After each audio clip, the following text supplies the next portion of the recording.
Okay, so last topic of this unit, that is oscillators, that today we will going on to complete, so that this second unit will get completed totally. Okay. So in the previous lecture already I explained about the important or various things related to the oscillator circuit. What is mean by oscillator? Then the requirement that circuit should work as an oscillator, that is nothing but Bark-Hussein criteria, etc. Right?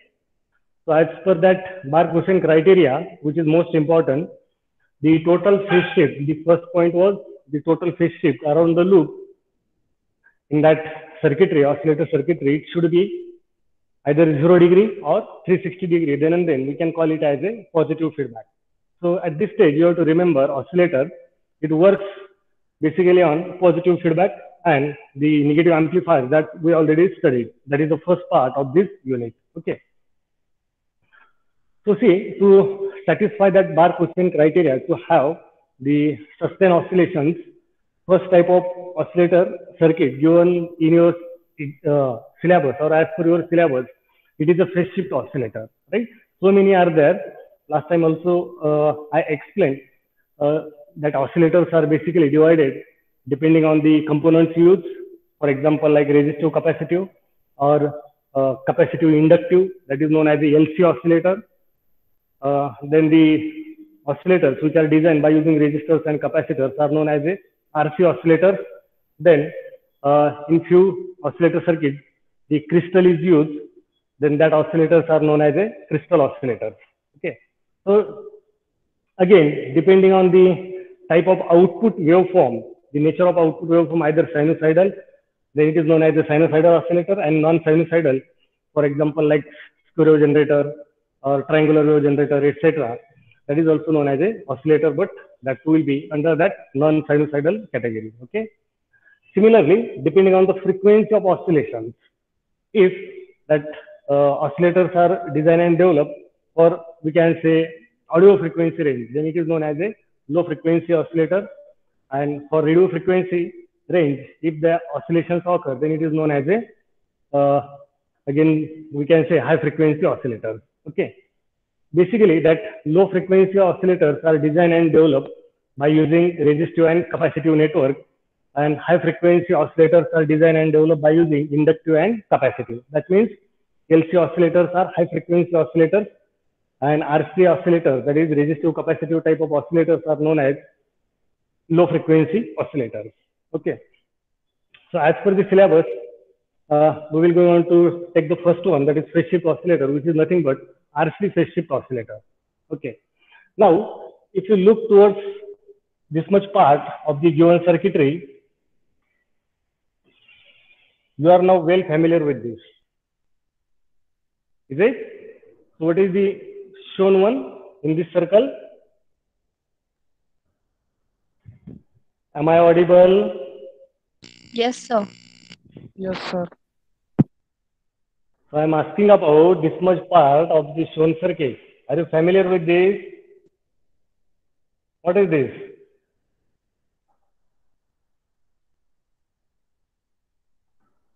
Have you studied CS MOSFET amplifier? It's amplifier. Yes. So why you are taking so much time? So this is a amplifier circuit, right? Now, if you look, what is the input to that amplifier? No any input signal is applied, right now, and that is the beauty of oscillator circuit. Or we can say without any time varying signal, that circuitry can produce the time varying signal, right now. It may be sinusoidal or it may be non-sinusoidal, and that's why we are calling this circuitry as a oscillator. Without any input signal, with separate AC source, we can generate the somewhat sinusoidal output like this. Okay, and that's why this is known as what? Oscillator, right? No any input signal is given over here. See, only the feedback signal is provided as the input. And last time I already explained about the startup mechanism. If no any output is there at the start, that means no any AC signal is there at the start, the feedback signal will be 0.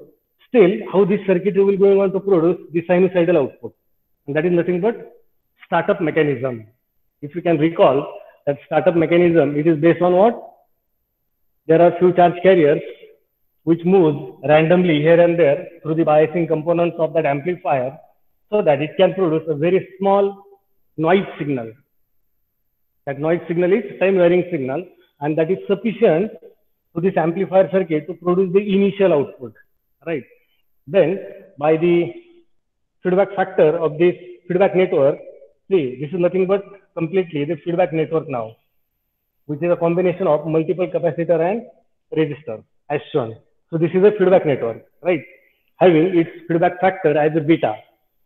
So as per that Bark-Hussein criteria, during the startup, A into beta, that is open loop gain of this amplifier into beta factor. That means the feedback factor of this feedback network, it should be greater than 1. And once a sufficient output gets produced, our sustained oscillation starts. Later on, this circuitry automatically retains this product A into beta equals to 1. Right? And later on, it continues to generate the time varying signal with constant frequency and amplitude. Right? So again, as per that Bark-Hussein criteria, if you look towards this amplifier, as you already told, this is nothing but amplifier circuit.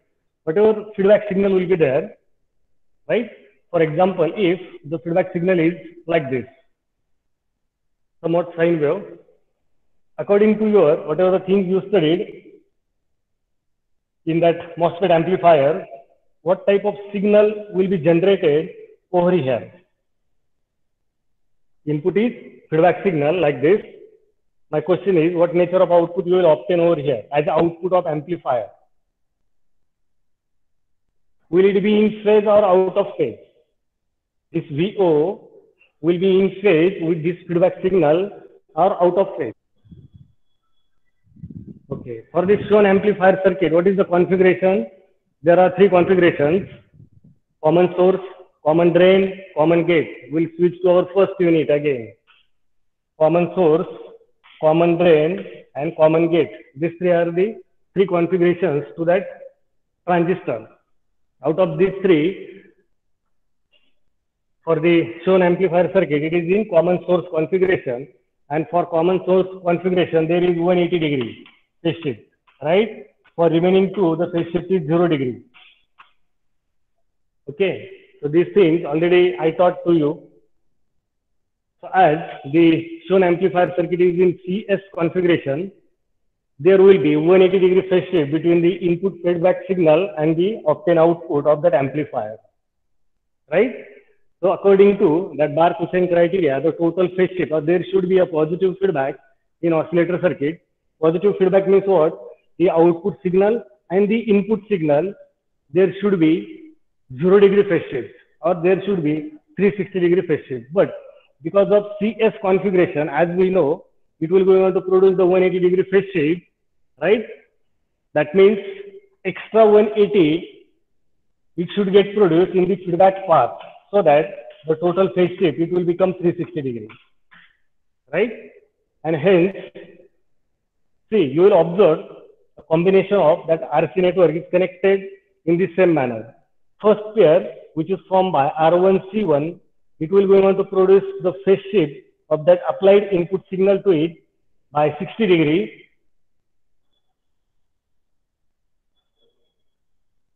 Phase shift provided by first pair of that R and C, that is nothing but R1 and C1, it will go on to produce the 60 degree phase shift. That signal, it will be applied to the next pair, that is formed by R2 and C2. It will go on to produce extra 60 degree, right? And that extra 60 degree phase shifted signal, it will get applied to the next pair, third pair, that is R3 and C3. So it also will go on to produce the 60 degree phase shift. So total, how much will be the phase shift over here? By these 3 pairs, it will be 180 degree, right?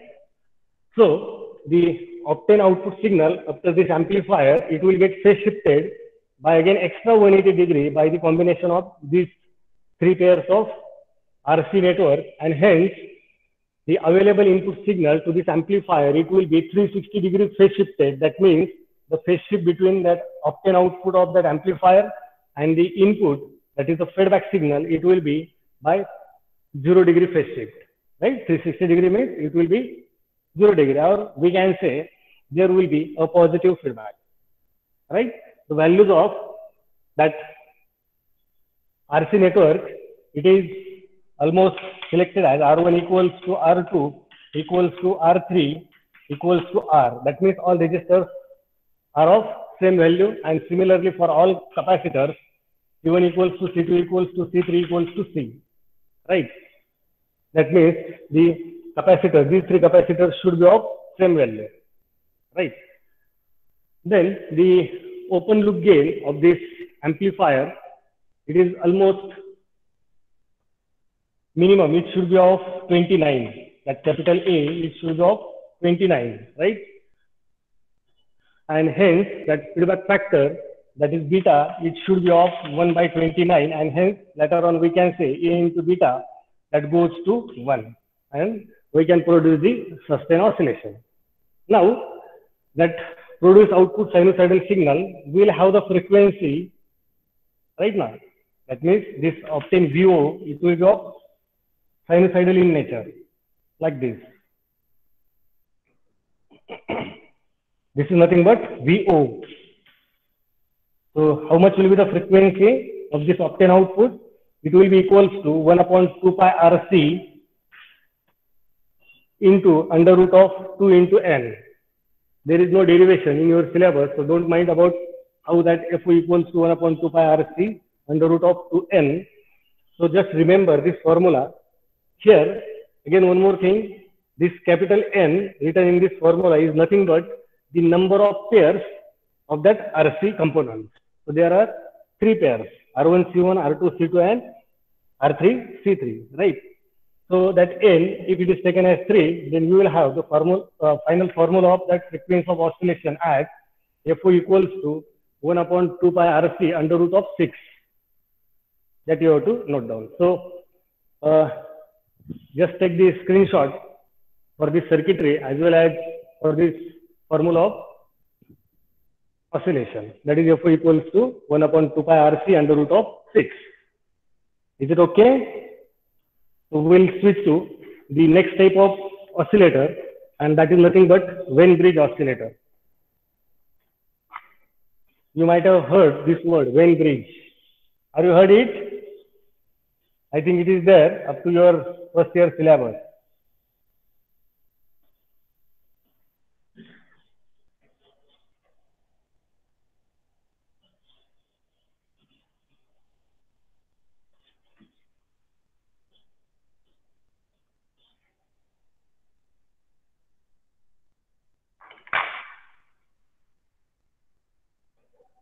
Next type of oscillator circuit, that is Wien bridge oscillator. That oscillator circuit consists of Wien bridge. That's why that oscillator is known as Wien bridge oscillator, right? The main thing here you have to remember, as compared to the previous one, that is phase shift oscillator, in that RC phase shift oscillator, that feedback path, it provides the 180-degree phase shift, but in Wien bridge oscillator there is no phase shift to the applied to this Wien bridge as the input and its output. So 0-degree phase shift will be there in case of Wien bridge oscillator. That is the basic difference. So first of all, we'll see what is that Wien bridge. It consists of one arm as a series combination of R and C, then second arm which consists of parallel combination of R and C,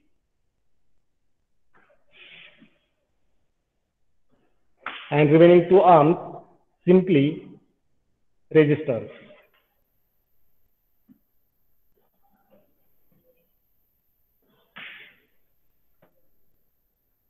And across these 2 nodes, that output is taken out. This is nothing but VO. Here across these 2 nodes, input is applied.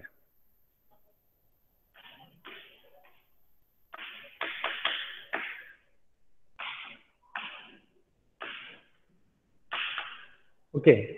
So this first arm, which is known as, which is formed by the series combination of R1 C1, second arm, which is combination of parallel combination of R2 and C2, and remaining two arms simply R3 and R4. Across these two nodes, we will get the output. Now looking towards this Venn bridge, you might have heard about the filters. Okay. If we consider or the same circuitry, if you try to draw it like this, it will look somewhat like this.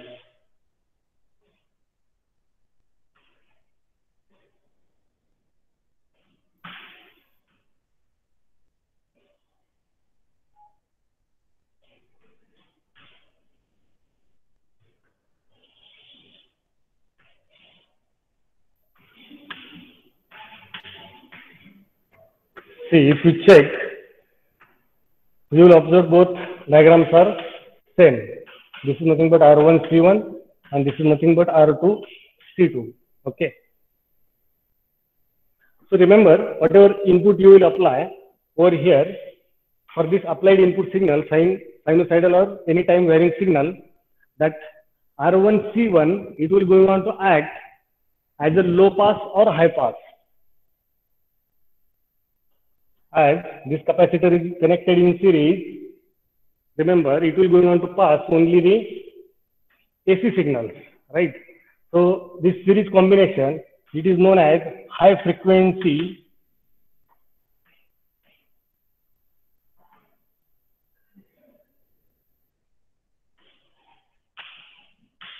filter,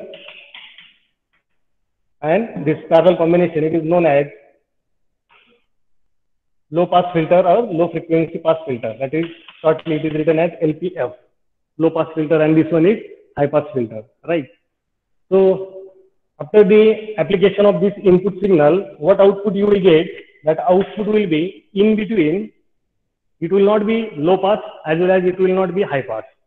So that particular frequency output signal we can obtain by this Venn bridge, and that frequency signal, it is known as a resonant frequency, FR. That resonant frequency, it will not be very low because of this high pass, as well as it will not be very high because of this low pass, right? It will be in between that low pass and high pass, right? So the obtained output signal, it will be a moderate frequency signal, and that is known as a resonant frequency. Okay. So by using this Venn bridge, we can design and develop that oscillator circuit, which is known as a Venn bridge oscillator. So I will just draw that complete circuitry.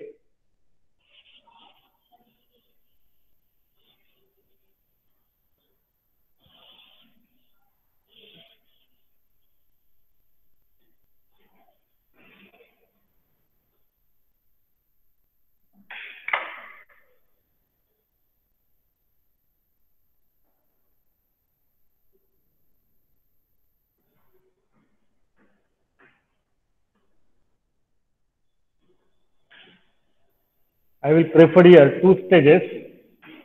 The purpose behind that also I will go on to explain why two-stage amplifier circuit is preferred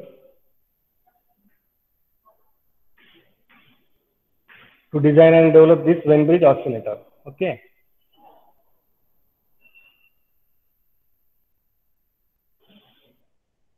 So this is the first stage of that amplifier circuit. We will go on to power it by VDD, and I will connect that Venn bridge like this.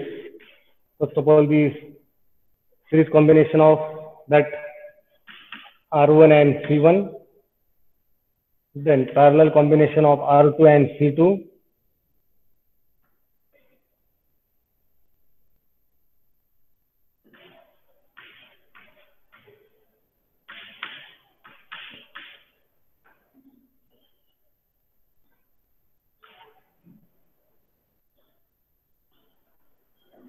then next I will connect it to the second stage,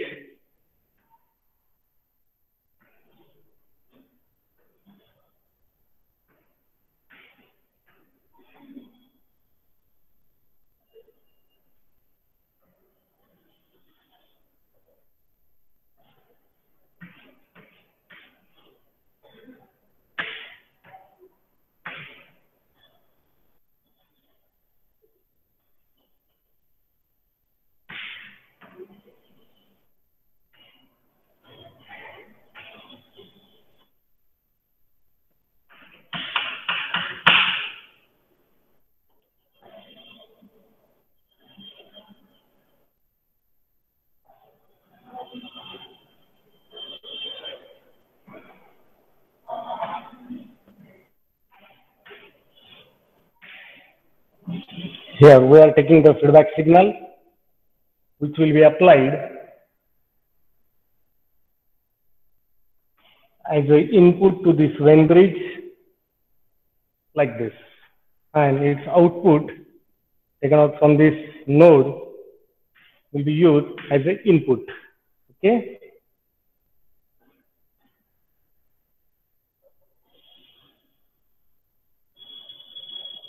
Then the register of first stage, don't connect this bypass for the first stage because this RF is nothing but R4 and this one is nothing but R3.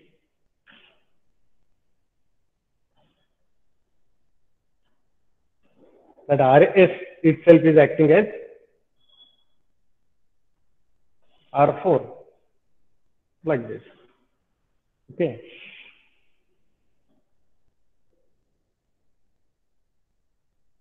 So I will call this one as R1 dash, R2 dash, RD1, RS1, which is equals to R4. This one, R1 double dash, R2 double dash, that is the biasing component. This one is RD2.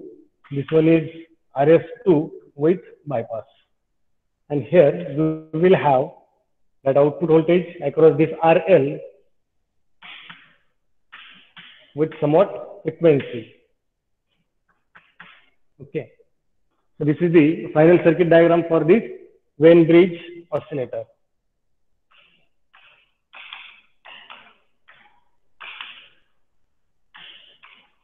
In your theory exam, if the question is asked, draw and explain in detail that Venn bridge oscillator, you have to use this circuit diagram.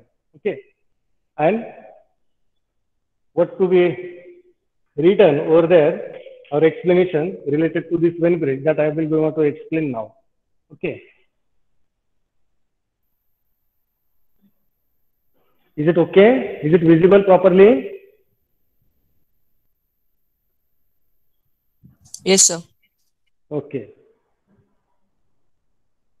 So see again, hope so you are familiar with this much part, that is RD1, R1 dash, R2 dash, transistor, RS1. This is nothing but amplifier circuit. As already I told, it is two-stage or multi-stage amplifier. For the same things, it will be related to the second transistor or that second stage, R1 dash, R1 double dash, that is, and R2 double dash are the biasing components for this transistor Q2. If this one is Q1, this one will be Q2, second stage. Okay. Now, as already I told, the total phase shift around the loop as per that Bar-Coushain criteria, or to satisfy that Bar-Coushain criteria for the sustained oscillations, total phase shift it should be either 0 degree or 360 degree. By using a single stage, there will be 180 degree phase shifted signal over here, right? Whatever input you will apply, the obtained output after this first stage, that means over here, it will be 180 degree right now. And already I told the difference between this Venn bridge and previously discussed that phase shift oscillator is what? This Venn bridge, it will not going on to produce any phase shift between its input and output right now. It will only going on to generate that resonant frequency signal. It will not going on to provide any shift or phase shift between applied input and the obtained output. That is the basic difference between that previously discussed phase shift oscillator, that is RC phase shift oscillator, and this one, that is Venn bridge. Okay. So see, if we consider only a single stage, then if its output is fed back as an input to this Venn bridge, that means if the output of first stage itself is applied as an input to this Venn bridge, then the applied input signal and the obtained output, there will be 180 degree phase shift, and that circuitry will not going on to work. Or we are not satisfying that Bar-Coushain criteria to have the sustained oscillation. So to have that sustained oscillation, there should be 360 degree or 0 degree. 0 degree is not possible because of this common source configuration, and hence second stage is used. See, 180 degree phase shifted by the first stage, again we'll get phase shifted by 180 degree by the second stage. That means the obtained output signal after the second stage and the applied input, these two will be 360 degree. Are you agree with this? See, common source configuration, it produces 180-degree phase shift, right? That means the applied input signal from this Venn bridge, it will get phase shifted by 180-degree over here. But to have the feedback signal and the output, there should be either 0 degree or 360-degree. That means there will be need of extra 180-degree, and hence common source configuration by the second stage, it also will be able to produce 180-degree. That means the total phase shift between input of first stage and the output of second stage, it will be 360. And the part of that output, it is fed back as an input to the first stage again through this Venn bridge. That means we can say there will be 360-degree phase shift around this closed loop, and hence we can satisfy that Bar-Coushain criteria. So remember here, the frequency of oscillation for this Venn bridge is simply 1/2 pi RC. RC is nothing but what? R1 equals to R2 equals to R, and similarly C1 equals to C2 equals to C. That means this high frequency arm and this one, that is low frequency arm, the values of that resistor and capacitor, it should be equal, right? Or when it will be equal, then we can produce the output signal with the frequency of 1/2 pi RC. Again, there is no derivation, so don't worry about it. Only remember this formula. Okay. So in your theory exam, numerical may get asked, such type of circuitry will be given to you. That values may be mentioned in that circuitry or given separately, and the question will be, for the shown oscillator circuit, determine the frequency of oscillation. So simply you have to prefer this formula 1/2 pi RC. You can easily calculate the FO. Similarly, for RC phase shift oscillator, again, that values will be given to you, and the question will be, for the shown amplifier circuit, determine the frequency of oscillation. So in that case, you have to use the formula FO equals to 1/2 pi RC under root of 6. That under root of 6, how it came? So actually that formula is under root of 2n, where n, it is the number of that RC pair in that feedback path. So as there are 3 RC pairs, so that n, capital N, it should be taken it as a 3, and hence the final formula is 1/2 pi RC into under root of 6. So is it clear? So all these things are related to oscillator, and that is the last topic of this second unit. So is it okay? Any doubts?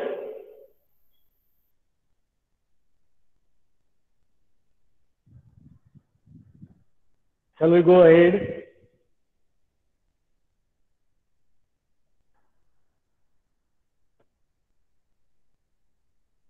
Okay, no reply. No problem. I will start the third unit, and that is nothing but voltage regulators.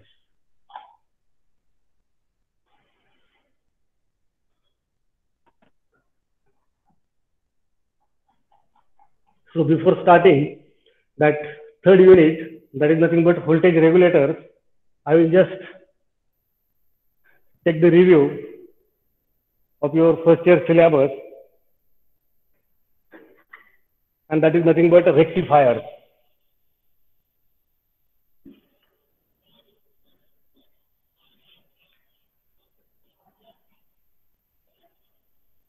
So are you studied rectifier circuit?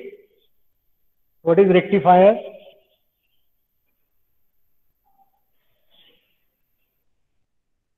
No one. Okay.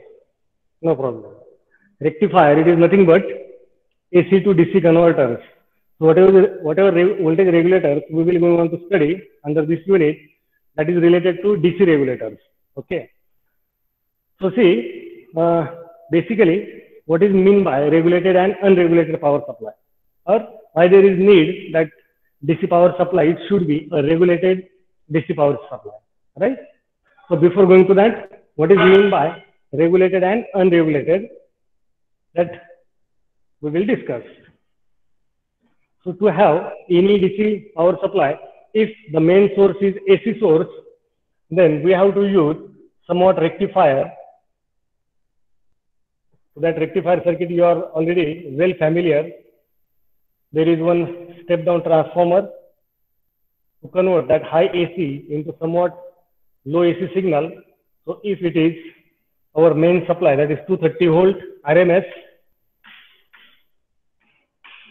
with 50 hertz frequency, by using a transformer, step down transformer, we can step down it, and by using a bridge, we can convert that AC into DC. So that bridge rectifier, it looks like this. There are three types of rectifiers. Basically, that rectifiers are divided into two categories, as a half wave rectifier and full wave rectifier. That full wave rectifier, again, it is divided in two parts. First one is, by using two diodes, we can completely rectify that AC signal. That is also known as a full wave rectifier. And by using four diodes, again, we can rectify that AC to DC, or we can convert AC signal to DC signal. Okay. So I will prefer here that full wave rectifier using bridge. That means I will going to use the four diodes.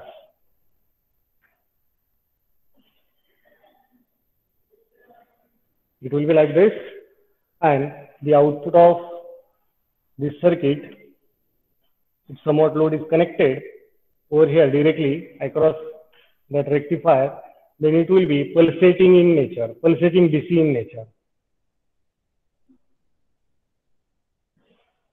So you are already familiar, so I will not going on to explain it in detail. So diode D1, D2, D3 and D4, right? So after this bridge rectifier, we will go on to produce the pulsating DC like this. And if we connect somewhat filter capacitor across the same output, then we can smooth it like this. That means the obtained output signal will get smoothened like this. Okay, in the absence of RL. Okay, if that RL is infinite or if it is open circuited, right? After filter, you will have that output like this. So this output voltage, it is not a regulated output voltage. We can call it as a constant in the absence of load resistor, right? But this is not regulated. Why this is not regulated? See, if I connect. Hello, sir. Yes. Screen is not visible. Okay. Is it okay? Yes, sir. See, if a filter is connected across that pulsating DC, we can obtain such type of DC voltage. A straight line is there, right? But this straight line, it is not a regulated DC. Okay. Even if it looks like a constant DC, but it might not be regulated. Why it might not be regulated? See, if somewhat load is connected across this rectifier circuit, which is variable support, if the value of that RL is very large, that means the value of load current, that is IL, it will be very small, right? So see, already I explained how that pulsating DC obtained at the output of this bridge rectifier. So see, during the first positive half cycle, diode D1 will conduct. This capacitor C, it will get charged with the polarity like this. Similarly, this load also will get powered. So for the time period 0 to, we can say pi by 2, the output provided to the load as well as this filter capacitor, it will be increase in nature, right now. 0 to peak, that output will be increasing nature. So during that time period, we can say that capacitor will get charged up, as well as that load will get powered. That load will get operated. There will be non-zero IL, or that load will go on to consume the current from the output of this bridge rectifier, right? So after pi by 2, the output of this rectifier, it will go down towards zero value like this. So during that time period, that is pi by 2 to pi, as the output of rectifier goes down towards zero, that load is already connected over there. Now the energy stored by this capacitor, it will be a secondary source to this load RL. That means capacitor will start to discharge through it. Okay. Now the discharge of that capacitor, how much it will get discharged, that will be dependent on the value of IL. How much the charge carriers get extracted by this resistive load. Okay. That means if the value of that RL is very large, we can say the value of IL, it will be very small. Or we can say if the value of RL in terms of its resistance is very large, then the discharge of capacitor, it will be somewhat low discharge. Or slightly that capacitor will get discharged with somewhat low value, right now. And hence we can show, I will show here various waveforms. Say, if first one, I will show that RL equals to infinite, that means IL equals to 0. There will be no discharge to the capacitor and hence the charge will remain, or that capacitor, it will retain the charge across it. Okay. This is my first condition. Second condition I will take, if RL is finite but very high. Okay. That means value of IL, it will be very small, and hence we can say the capacitor will not to discharge much more, because as the value of RL is very large, IL, that is load current, that means the charge consumed from the capacitor, it will be very less, and hence that capacitor, it will be going to discharge slightly. Somewhat we can say like this. No, it will be over here.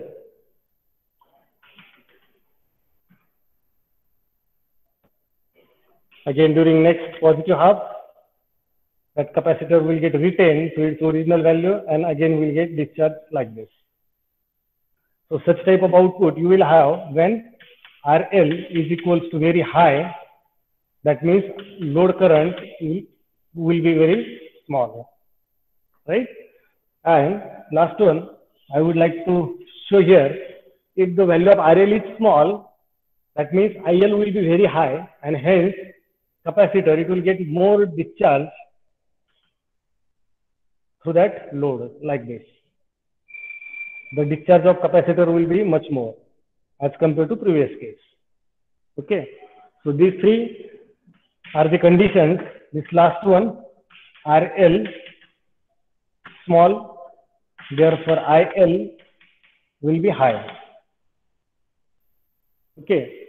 So for large value of load current, or in another way, we can say if that load consumes somewhat more current, the capacitor will get sufficiently discharged as shown, right? And in all these three conditions, if we try to measure the voltage across this RL, if we try to measure the voltage, see for first case, whenever there is no RL, that means IL will be equals to 0. How much will be the output voltage? In this case, that VO, it will be equals to twice Vm by pi.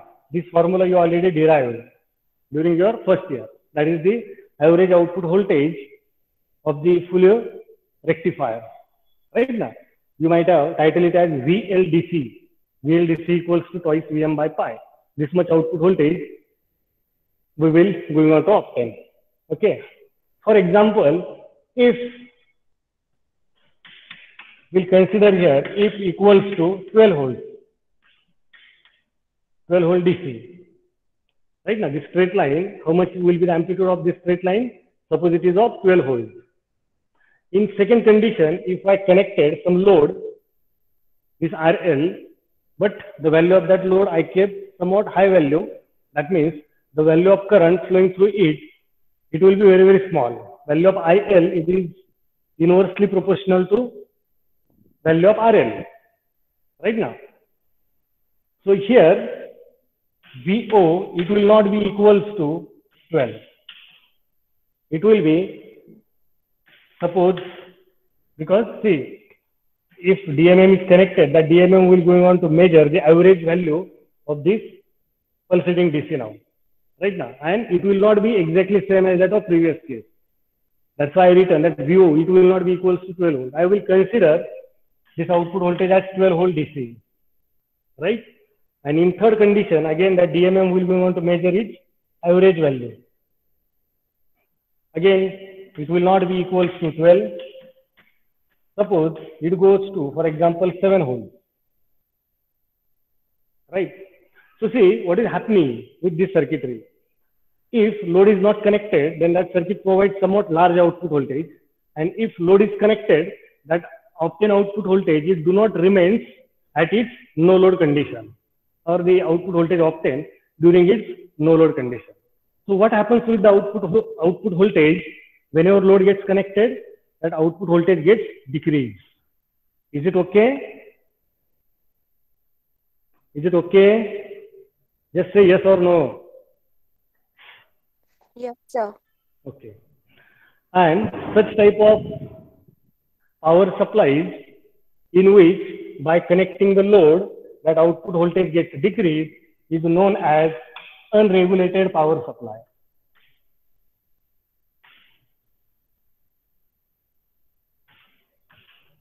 Why it is known as unregulated power supply? Because its output voltage it gets changed according to change in load connected to that DC power supply, right? So expected is what? Even if that load gets changed, the output voltage it should remain constant. It should not get changed. For example, if without load condition, if it is 12 volts, even if I connected the load, that output voltage it should remain 12. It should not get changed, right? And it is possible by using some devices that is known as linear IC regulators. And the same thing we will go on to study in detail under this unit. So by using that devices, whatever DC power supply, we'll go on to design and develop that DC power supply is known as regulated DC power supply. So what is the exact difference between regulated and unregulated?